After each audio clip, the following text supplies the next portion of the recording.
Hi, I'm Dr. Gayatri, physician Changamalli Remedium. Here we have Dr. Shani, senior physician Changamalli Vaidibhavan with us.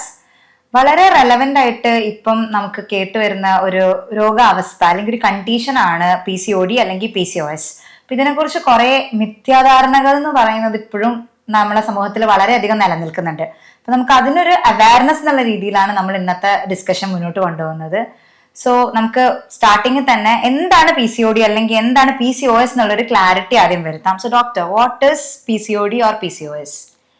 PCOS എന്ന് പറയുമ്പോൾ അണ്ടാശയത്തിൽ കാണുന്ന അല്ലെങ്കിൽ ഓവറിയിൽ കാണുന്ന ചെറിയ ചെറിയ കുമിളകളാണ്. ഇതൊരു രോഗാവസ്ഥയാണ്.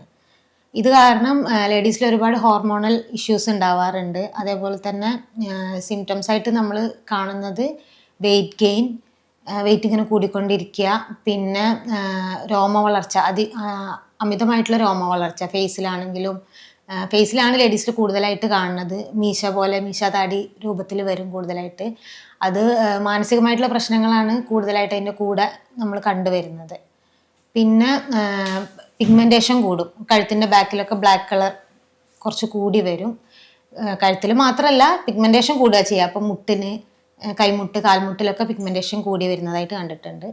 പിന്നെ ഹോർമോണൽ ഇംബാലൻസ്, അതേപോലെ തന്നെ മെൻസ്ട്രേഷനിൽ ഇറഗുലാരിറ്റീസ് വരും. ഇതാണ് മെയിനായിട്ട് കാണുന്ന സിംറ്റംസ്. സോ നമ്മളൊരു ഡയഗ്നോസ്റ്റിക് ക്രൈറ്റീരിയ എന്നുള്ള രീതിയിൽ നമ്മൾ ഇതിൽ മെയിൻലി ഈ 3 ആണല്ലോ പറയുന്നത്. അതായത് ഒന്ന് ഹെർസ്യൂട്ടിസം പറയും നമ്മൾ, അതായത് ഗ്രോത്ത് ഓഫ് ഫേഷ്യൽ ഹെയർ. അപ്പം അത് നോർമലി നമ്മൾ കണ്ടുവരുന്ന ഒരു പാറ്റേണിലായിരിക്കില്ല. കുറച്ചും കൂടെ തിക്ക് ഹെയർ അല്ലെങ്കിൽ ഗ്രോസ് ഹെയർ ആയിട്ടായിരിക്കും ഗ്രോ ചെയ്യുന്നുണ്ടാവുക. പിന്നെ ഇറഗുലർ മെൻസ്ട്രേഷൻ അല്ലെങ്കിൽ അൾട്രാസൗണ്ട് സ്കാനിങ്ങിൽ കാണുന്ന പോളിസിസ്റ്റിക് ആയിട്ടുള്ള അപ്പിയറൻസ് ഓഫ് ഓവറി ആണ് നമ്മൾ പറയുന്ന എല്ലാ സിംറ്റംസും പേഷ്യന്റിൽ കാണിച്ചോളണമെന്നില്ല. നമ്മൾ സ്കാൻ ചെയ്യുമ്പോൾ വേറെ എന്തെങ്കിലും പീരിയഡ്സ് റെഗുലർ ആയിട്ടൊക്കെ ആവും ചിലപ്പം സ്കാനിങ് ചെയ്യുന്നത്. അപ്പോഴാവും PCOD ഡയഗ്നോസ് ചെയ്യുന്നത്. ഇപ്പം വളരെ കോമൺ ആയിട്ടുള്ള കേസസിൽ നമുക്ക് ചിലപ്പം ചില പേഷ്യൻസിന്റെ കേസസിൽ അവരുടെ മെൻസ്ട്രൽ സൈക്കിൾ കറക്റ്റ് റെഗുലർ ആയിട്ട് പോകുന്നുണ്ടാവും. ആബ്സെൻസ് ഓഫ് ഓവുലേഷൻ അല്ലെങ്കിൽ ഈ ഒരു polycystic appearance of the ovaries ആയിരിക്കും നമുക്കൊരു ഡയഗ്നോസ്റ്റിക് ക്രൈറ്റീരിയ ആയിട്ട് എടുക്കാൻ പറ്റുന്നതും. പിന്നെ ഹെയർ ലോസും നമുക്ക് ഇതുമായിട്ട് വളരെയധികം റിലേറ്റ് ചെയ്യാൻ പറ്റുന്ന ഒരു കാര്യമായിട്ട് തോന്നുന്നു. ഡോക്ടർ, ഇതിനെപ്പറ്റി വളരെയധികം ഭയങ്കര മിഥ്യാധാരണ എന്നുള്ളൊരു രീതിയിൽ നിൽക്കുന്ന ഒരു കാര്യമാണ് ഇൻഫെർട്ടിലിറ്റി. അപ്പൊ അതിനെ കുറിച്ച് എന്താണ് പറയുന്നത്? ഇൻഫെർട്ടിലിറ്റി ശരിക്കും ആളുകൾ പേടിക്കുന്ന അത്ര ഒരു തീവ്രതയിലില്ല. ചില കേസുകളിൽ ഇൻഫെർട്ടിലിറ്റി ഉണ്ടാവാറുണ്ട്. പക്ഷെ PCOD ഉള്ള എത്രയോ പേഷ്യൻസ് കൺസീവ് ചെയ്യുന്നുണ്ട്. ട്രീറ്റ്മെന്റിന് ശേഷം കൺസീവ് ചെയ്യുന്നുണ്ട്. ചിലപ്പോൾ ഒരു ട്രീറ്റ്മെന്റും ഇല്ലാണ്ട് തന്നെ പേഷ്യൻസ് കൺസീവ് ചെയ്യുന്നുണ്ട്. അപ്പം ടോട്ടലി ശരിക്കും പറഞ്ഞു കഴിഞ്ഞാൽ ആ ഒരു റോങ് ആയിട്ടുള്ള ഒരു കോൺസെപ്ഷൻ നമ്മൾ ശരിക്കും മാറ്റണം എന്നുള്ളതാണ് കാര്യമായിട്ട് ഇവിടെ പറയുന്നത്. ആ ഒരു കോൺസെപ്റ്റ് ഇല്ല ശരിക്കും എല്ലാവരും. അപ്പം ഇൻഫെർട്ടിലിറ്റി ശരിക്കും ഇതുമായിട്ടൊരു ലിങ്കിങ് അല്ല. ശരിക്കും ആ ഒരു ഫിയർ ഓഫ് ഇൻഫെർട്ടിലിറ്റി കാരണം ശരിക്കും ഒരു ട്രോമ ബോണ്ടഡ് ആയിട്ട് നമുക്ക് PCOS കണ്ടുവരുന്നുണ്ട്. കുറെ സൈക്കോളജിക്കൽ ഇമ്പാക്റ്റും ഇല്ലേ? അതാണ് കൂടുതലായിട്ട് ഇതിൽ കണ്ടുവരുന്നത്. കാരണം വെയിറ്റ് ഗെയിൻ ആണെങ്കിലും മുഖത്തെ രോമ വളർച്ച ആണെങ്കിലും ഒക്കെ ഒരു യങ്സ്റ്റേഴ്സിലാണ് അധികം ഈ അസുഖങ്ങൾ കണ്ടുവരുന്നത്. അപ്പോൾ അവരെ സംബന്ധിച്ചിടത്തോളം അവർക്ക് മെന്റലി ഭയങ്കര ഒരു ആളുകളെ ഫേസ് ചെയ്യാനുള്ള മടി, ഇതൊക്കെയാണ് കൂടുതലായിട്ട് കണ്ടുവരിക. ഒരു ലോ സെൽഫ് എസ്റ്റീം ആയിട്ടുള്ള ബോഡി ഇമേജസിനെ പറ്റി കൂടുതൽ കോൺഷ്യസ് ആവാം, അങ്ങനത്തെ കുറെ കാര്യങ്ങളുണ്ട്. ഇപ്പൊ നമ്മൾ ആയുർവേദത്തിലേക്ക് കടക്കുമ്പോൾ ഇതിന് എന്തൊക്കെ ട്രീറ്റ്മെന്റ് മൊഡാലിറ്റീസ് അല്ലെങ്കിൽ എന്തൊക്കെ ചികിത്സാ രീതികളാണ് നമുക്ക് കൂടുതലായിട്ട് ഇതിലേക്ക് അഡോപ്റ്റ് ചെയ്യാൻ പറ്റുന്നത്? നമുക്ക് OP ബേസിസിൽ നമ്മൾ ട്രീറ്റ്മെന്റ് ചെയ്യും. അതിന്റെ കൂടെ അഡ്മിറ്റ് ചെയ്തിട്ട് നമുക്ക് ടോക്സിക് റിമൂവൽ ചെയ്യണം. ശരിക്കും അതിൽ പ്യൂരിഫിക്കേഷൻ ചെയ്യാണ് ചെയ്യുക. നമ്മൾ മെയിനായിട്ട് വമനം അല്ലെങ്കിൽ വിരേചനം ചെയ്യും, സ്നേഹപാനം ചെയ്തിട്ട്. പിന്നെ എക്സ്റ്റേണൽ ആപ്ലിക്കേഷൻ ഉണ്ടാവും. പിന്നെ കുമിളകളൊക്കെ ചുരുങ്ങാൻ വേണ്ടിയിട്ടുള്ള രീതിയിലുള്ള ചികിത്സയാണ് കൊടുക്കുക. പിന്നെ വസ്തി, ശിരോധാര, ഫുൾ ബോഡി ട്രീറ്റ്മെന്റ് ഒക്കെ ചെയ്യാറുണ്ട്. അത്യാവശ്യം ഇഫക്റ്റീവ് ആയിട്ട് തന്നെ നല്ല റിസൾട്ട് ഉണ്ടാവും. നല്ല ഇഫക്റ്റീവ് ആയിട്ട് തന്നെ നമുക്ക് മാനേജ് ചെയ്യാൻ പറ്റാറുണ്ട്. ഇപ്പൊ നമ്മള് ഒരു കൺവെൻഷണൽ മെത്തേഡ് ഇപ്പൊ നമ്മൾ ഡിപ്പെൻഡ് ചെയ്യുകയാണെങ്കിലും വെയിറ്റ് ലോസ് ഒരു മെയിൻ ആയിട്ടുള്ള ഒരു ട്രീറ്റ്മെന്റ്, അതായത് നമ്മൾ ഈ ഒരു ട്രീറ്റ്മെന്റ് പ്രോട്ടോകോൾ ഫോളോ ചെയ്യുമ്പോൾ വെയിറ്റ് ലോസ് ഒരു മെയിൻ ആയിട്ടുള്ള ഒരു കാര്യമായിട്ട് പറയുന്നുണ്ടല്ലോ. അപ്പൊ അതിനും ചെയ്തിട്ടാണ് നമ്മൾ ട്രീറ്റ്മെന്റ് ചെയ്യുക. അപ്പൊ സിംറ്റമാറ്റിക് ആയിട്ട് ഇപ്പൊ ഈ വെയിറ്റ് ഗെയിൻ അല്ലെങ്കിൽ വെയിറ്റ് ലോസ് എല്ലാവരിലും ഉണ്ടായിക്കൊള്ളണം എന്നില്ല.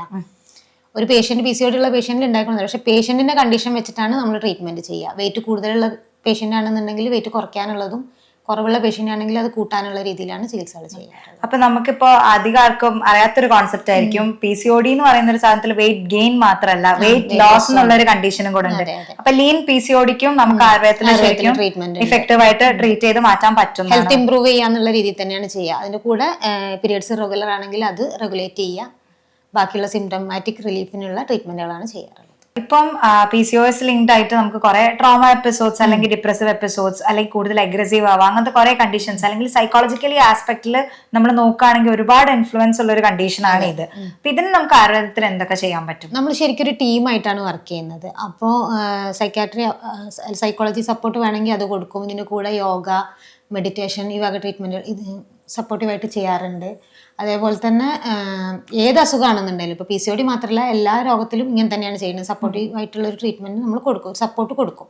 അപ്പോൾ ചിലർക്ക് ഇത് ദേഷ്യം കൂടുതലായിട്ടാവും കാണുക, ചിലർക്ക് ഡിപ്രസീവായിട്ടാവും കാണുക, ചിലർക്ക് എന്താ പറയുക വിശപ്പ് കൂടുതലായിട്ടാവും കാണുക. അങ്ങനെ പല രീതിയിലാണ്, അതായത് ഈ ബിഞ്ച് ഈറ്റിംഗ് എപ്പിസോഡ്സ് അല്ലെങ്കിൽ തീരെ കഴിക്കാതിരിക്കുക, അങ്ങനത്തെ ചേഞ്ചസുകളൊക്കെ കാണും. ഇപ്പോൾ ഹോർമോൺ ഇപ്പോൾ നോർമലി എടുത്ത് നോക്കിക്കഴിഞ്ഞാൽ പീരിയഡ്സിന്റെ ടൈമിൽ വരെ ഒരുപാട് ഹോർമോണൽ ഇംബാലൻസ് വരുന്നുണ്ട്.